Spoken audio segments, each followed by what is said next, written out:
Hey everybody, this is Aniket from Promot Branding. Hope you all are doing good. Today I bring you a quick tutorial where I break down this scene that I created. I'm going to explain how to achieve this effect, using the cloner object with field Falloffs, and the basic principle behind the motion.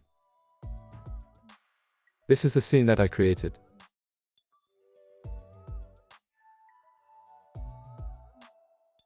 So let's jump right into Cinema 4D.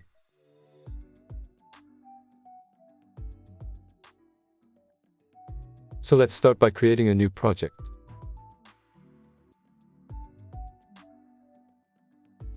First of all, I'll drop a sphere in the scene. Change its type to a quadrant.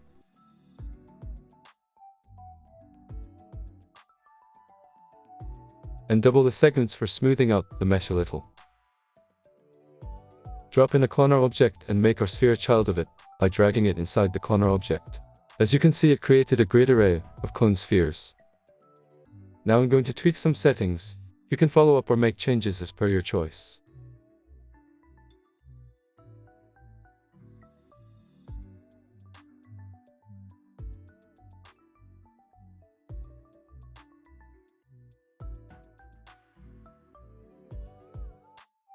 So I'm happy with the current settings.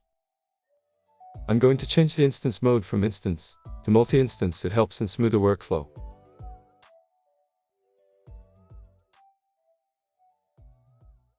Now, keeping our cloner object selected, I'm going to add a plane effector from the MOGraph menu.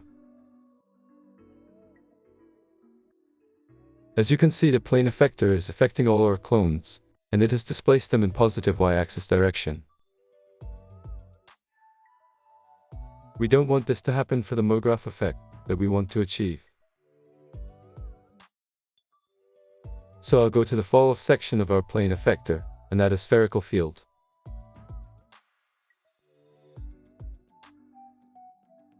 The spherical field allows us to mask the plane effector inside the radius of the spherical field. Now I'm going to make some changes. You can follow up or try out some settings by yourself. Make sure to uncheck this clamp icon. Go to the remapping menu and set the minimum range to -100%.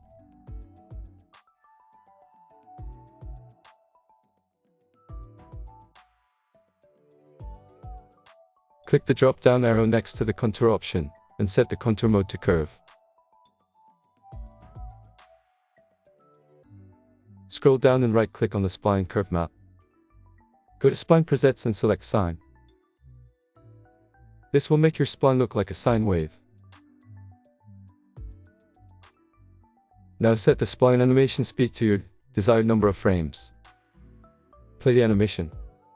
This number determines the number of frames required to complete one loop of the sine wave. Tweak the settings until you get your desired result.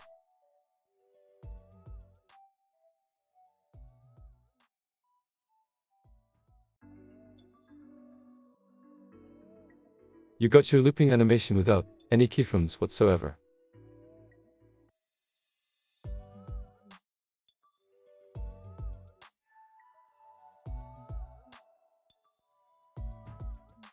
If you liked the tutorial, make sure to drop a like and subscribe to the channel for more such content in the future. Peace out.